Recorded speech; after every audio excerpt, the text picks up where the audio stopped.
Hey guys, Jim here with another video for you. This is 50 Years in Film, 2003. But before we begin, at the end of this video, if you like what you see, please consider giving me a thumbs up, a possible subscribe, but most importantly, please leave comments below. I would love to hear from you. I love discussing movies with all of you. Before we begin, we're going to start with the normal caveats. These are not all of the films from 2003, far from it. These are simply the films that I own in my collection on DVD and Blu-ray. Another caveat is I'm missing some titles. So you will notice some titles missing from this year that you might be a little bit surprised aren't part of this list.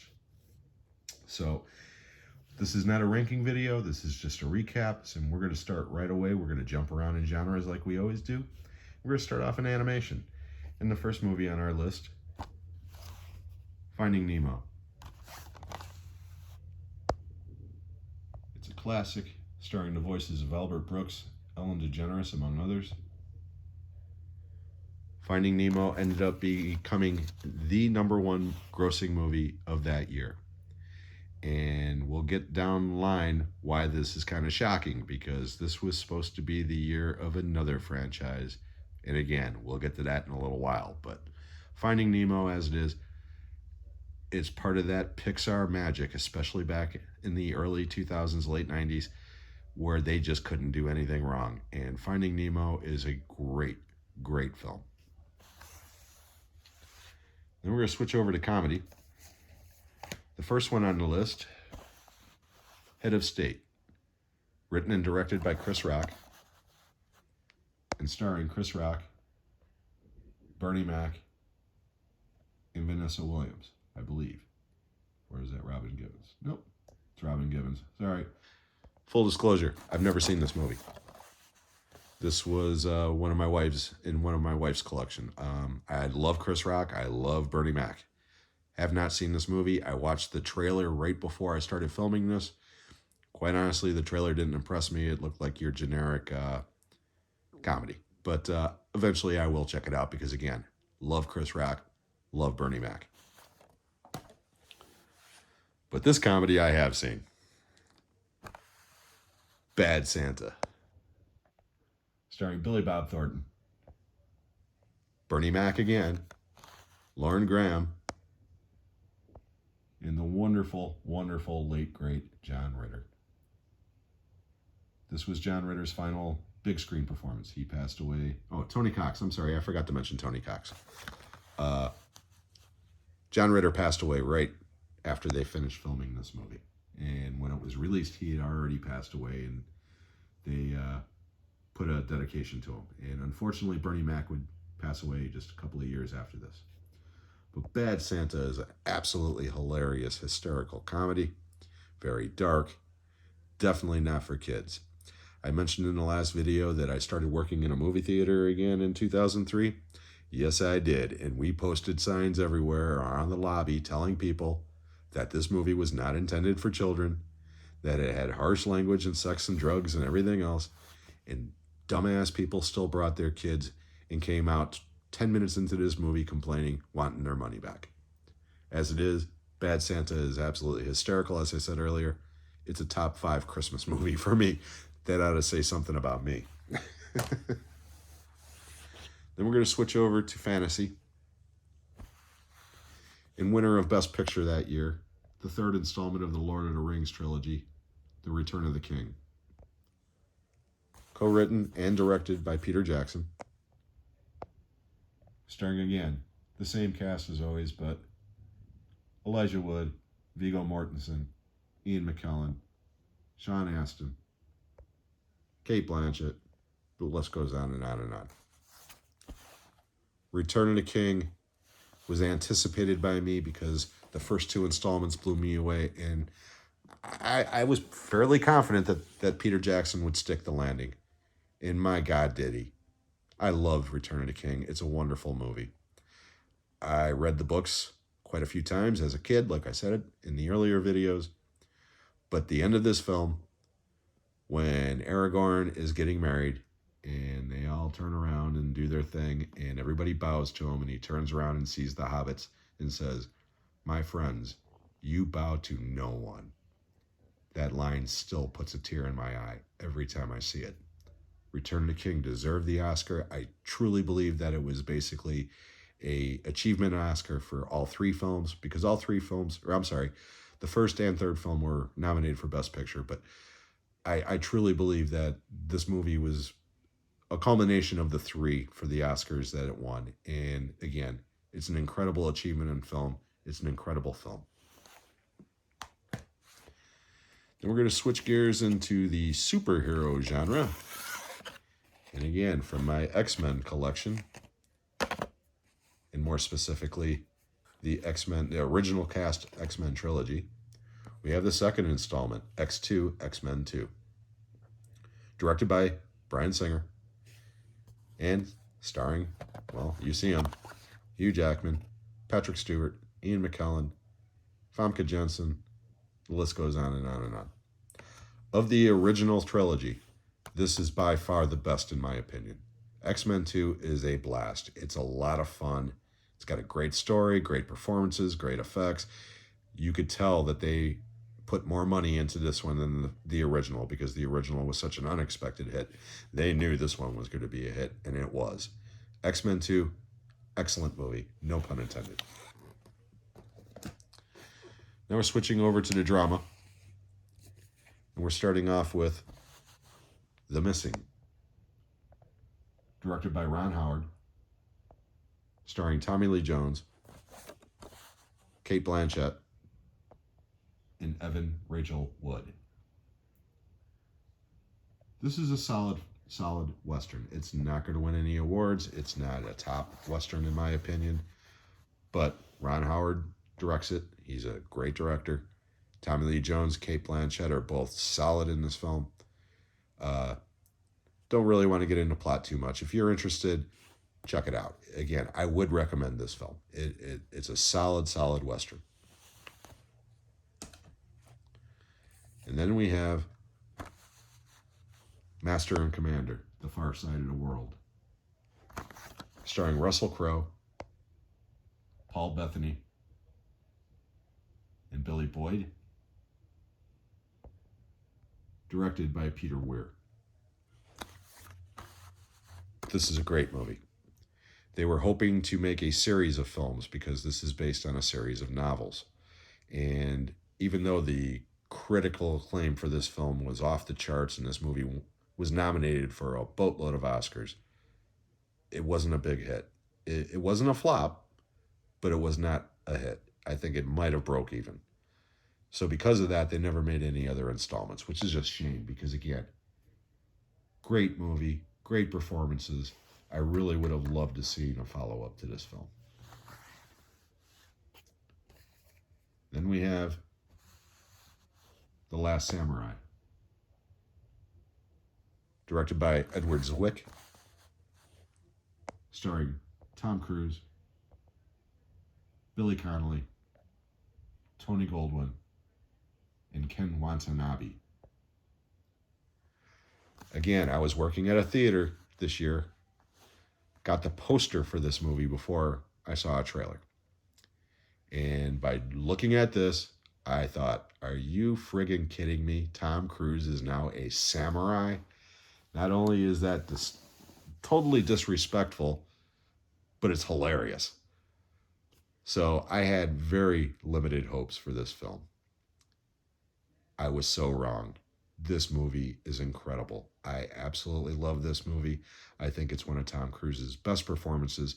Ken Watanabe came out of nowhere and got a Best Supporting Actor nomination and immediately wrote his ticket to Hollywood. He's been in several big franchises since, but every time I see him, I think of this film. He is the heart and soul of this film. And like Return of the King, at the end of this film, there's a line that Tom Cruise says at the very end, where the Emperor says, "Please tell me how he died." And he says, "No, I will tell you how he lived." Again, brings a tear to my eye every time. Now we're going to switch gears. We've got some foreign films for you. The first one from Brazil, City of God.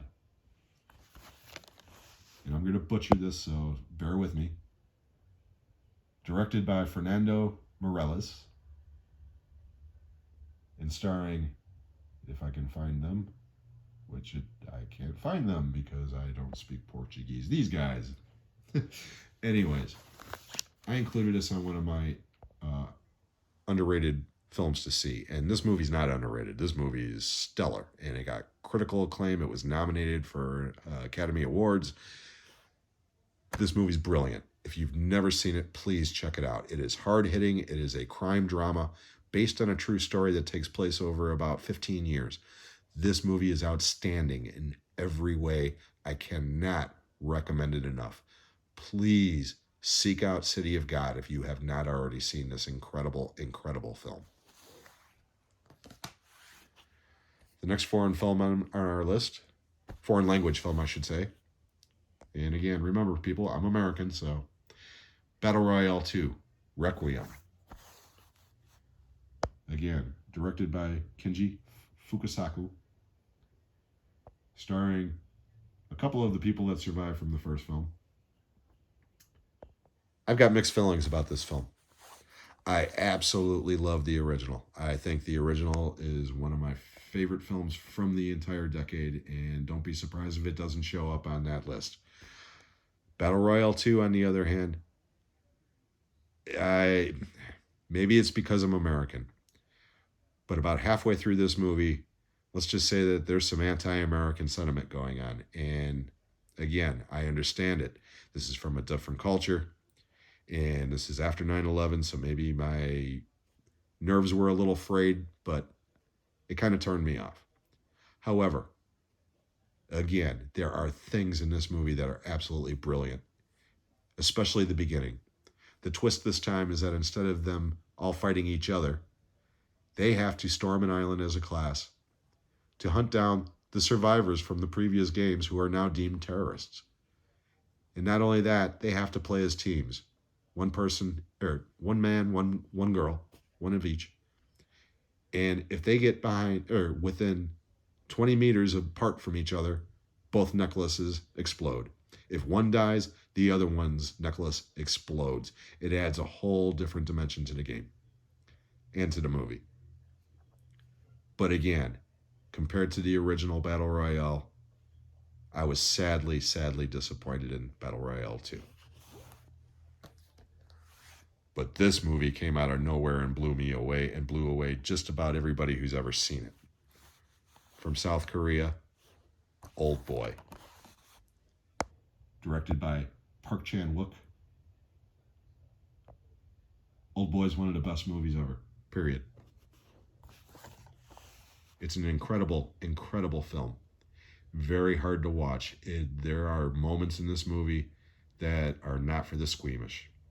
This movie has one of the greatest fight scenes ever photographed, and it is based on an old manga, which I have never read, but it also inspired a remake that came out about 10 years later, directed by Spike Lee. We'll get to that one later. As it is, Old Boy is an incredible film. I recommend it to people, but I always give them the caveat. I am not going to guarantee that you will enjoy this movie. It may make you sick to your stomach. It may infuriate you. But you will never forget this movie once you've seen it. I absolutely love Old Boy. I think it's an incredible film. And then we're going, nope, that's it for the foreign films. Although, Kill Bill Volume 1 from Quentin Tarantino wears its influences on its sleeve.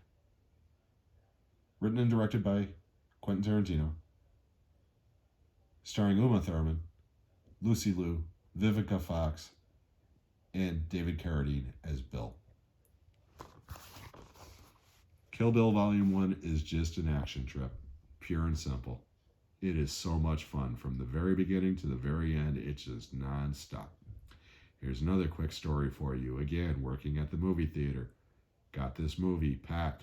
First audience. A lady came out during the anime scene complaining that she did not pay good money to buy, and this is a quote, a ticket for a GD cartoon, and demanded her money back. even though I explained to her that she had already been watching 45 minutes of the movie and the sequence that we're talking about would probably be over by the time she went back in. She was adamant. I ended up giving her a couple of passes because I just wanted to get her out of my lobby. But as it is, Kill Bill is an awesome movie. I've always considered this one long movie. I don't call them Volume 1 and Volume 2. I just call them Kill Bill. But since we're going years in film, Kill Bill Volume 1 kicks ass. Next, from Robert Rodriguez' Mariachi trilogy, the final installment, Once Upon a Time in Mexico. Starring Antonio Banderas, Salma Hayek, Mickey Rourke, and Johnny Depp. This movie's batshit crazy. Johnny Depp is unbelievable in this movie. You could tell he's having a ball, and I'm pretty sure he made up half of his dialogue. But it's a great way to end the trilogy. Desperado is still my favorite of the three. But Once Upon a Time in Mexico is a lot of fun. Again, I don't consider it a great movie, but it is a very good movie. I enjoy it a lot. And the last action film we have on our list, The Italian Job. You like how I went from the foreign films to Once Upon a Time in Mexico and then The Italian Job? See, there's a method to my madness, folks. Starring Mark Wahlberg, Charlize Theron, Edward Norton, Jason Statham, Seth Green, Donald Sutherland, and Mos Def. Yeah, this movie's got a great cast. Directed by F. Gary Gray. This is a remake, of course, of the 60s movie starring Michael Caine. Loose remake. The general plot's the same, but they definitely changed a lot of things. But I do love how they brought back the Cooper cars. And I love this movie. It's quite entertaining. It's kind of ridiculous. It's over the top, but my God, is it fun. Mainly because of that cast. Every character in this movie, you could tell they're having a ball. And you will too when you watch this movie. It's a lot of fun. Okay, now we're switching into horror. We're going to start off with 28 Days Later. Directed by Danny Boyle. Written by Alex Garland.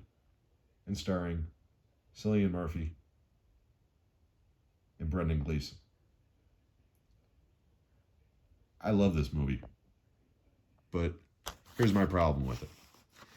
And it's not with it. It's with everybody else.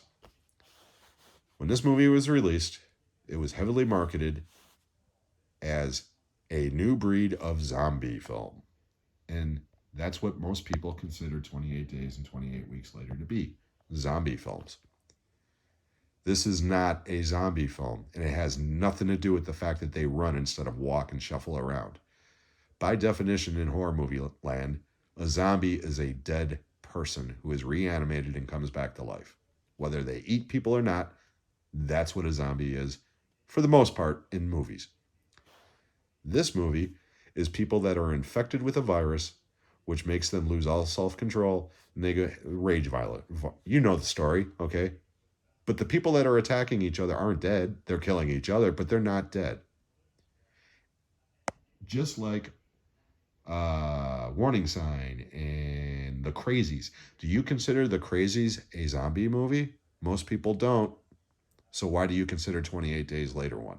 Again, I absolutely love this movie, okay? Don't get me wrong. I love it. I really like this one too, okay? But they're not zombie movies. Then we have Identity. With an all-star cast of John Cusack, the late great Ray Liotta, Rebecca De Mornay, and how about crazy Gary Busey's son Jake, among others. This one's directed by, that's what I thought, James Mangold, who also directed Logan and that latest Indiana Jones movie, which I still haven't seen among other movies, but Identity's great. I love this movie, okay? I saw this theatrically before I started working at that theater, so I actually paid to see this movie. And I gotta admit, I didn't see the twist coming. And my God, I love this movie. I've watched it multiple times, and I still enjoy it every time. Again, mainly because of that cast. Cusack is great in this movie. Ray Liotta is great in this movie. Everyone is great in this movie. If you've never seen Identity, check it out. Then we're back to my Final Destination collection with the second installment, Final Destination 2, starring AJ Cook and Ollie Larder and Tony Todd. And I forget who directed it. However, here's a little tidbit for you. The actor who plays Eugene, the African-American man who rides the motorcycle, he does the voice of Kratos in the original God of War games, all the way up until the last two installments. He was the voice of Kratos. I love that. And I love this movie. This is actually my favorite of the Final Destination films. The first one is the best, in my opinion. This one is my favorite. It is so over the top, gory, and gross, and the highway accident scene at the beginning is an all-timer. I will never look at a log truck the same way again after seeing this film. Love it, love it, love it. And keeping that sequel train going, Jeepers Creepers 2. Directed by that piece of shit Victor Sava that we talked about yesterday, and starring Ray Wise from Twin Peaks fame, among others. As I said in yesterday's video, hate the guy, like the movies, don't like this one as much as the first one, but I do enjoy it. Enough said. But this was probably the most anticipated horror movie of the year, because people were waiting for this one for years. Freddy vs. Jason. Directed by Ronnie Yu. Starring Robert Englund as Freddy Krueger. Kelly Rowland, Jason Ritter. A couple other people, but yeah. There was rumors of a Freddy Jason team-up movie coming for years and years, and it went through developmental hell, and that was one of the reasons why they did Jason X, because they didn't want to lose the rights to Friday. Jason. Jesus. New Line owned the rights to Freddy, purchased them from Paramount, but they had an option that they had to have content every so often, or the reverts would revert back to Paramount. So that's why they did Jason Goes to Hell, and that's why they did Jason X. And then they did this movie. They finally got all the pieces together, figured out a script they could that they could all agree on, and they jumped ahead and made this movie. And this movie made a boatload of cash for a low budget. It made more money than any of the Freddy movies or any of the Jason movies to date. I still think it's the most successful of all of them.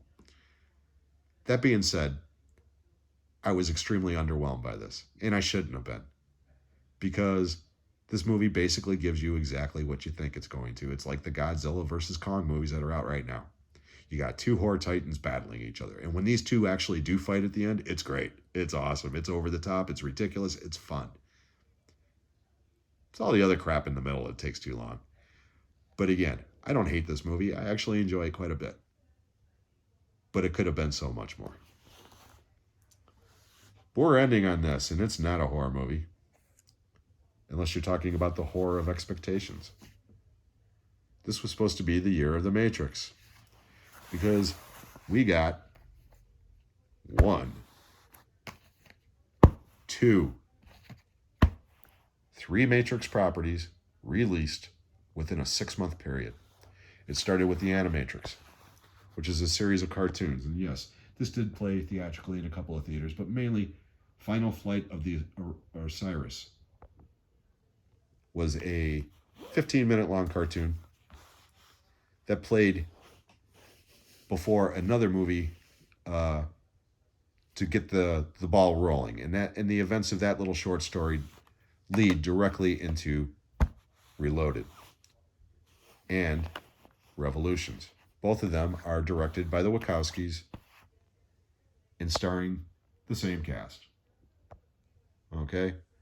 The main difference between the cast in these movies is you get about 10,000 versions of Agent Smith. Okay? Here we go. I like Reloaded. I like Revolutions. To me, these two make one movie. And they do. They split the movie in half and released it because they filmed both of these films back to back. Let me repeat what I said earlier. I like both of these movies. I do not love either of them. And they are totally unnecessary in my opinion. I was the first one in line for both of these. This one I paid for. This one I was working at the theater and I watched it the night before it came out. Because I managed that theater. Loved them both at the time. But upon reflection, I don't watch either of these numerous times. I watch The Matrix at least once every 6 months. The fourth movie that came out recently on HBO Max because of the pandemic was an abomination. I was really hoping beyond hope that that movie would kind of redeem these two a little bit. Compared to that movie, these two movies are Star Wars and The Empire Strikes Back because that movie is horrible. As it is, again, I want to repeat, I don't hate either of these movies.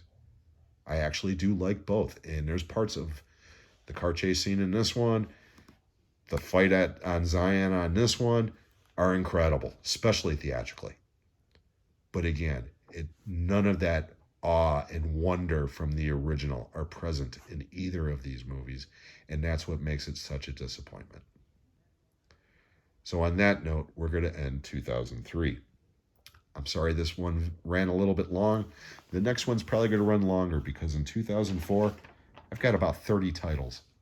But until then, I hope you guys are all doing well. If you like this, please give me a thumbs up, a possible subscribe, and most importantly, leave those comments.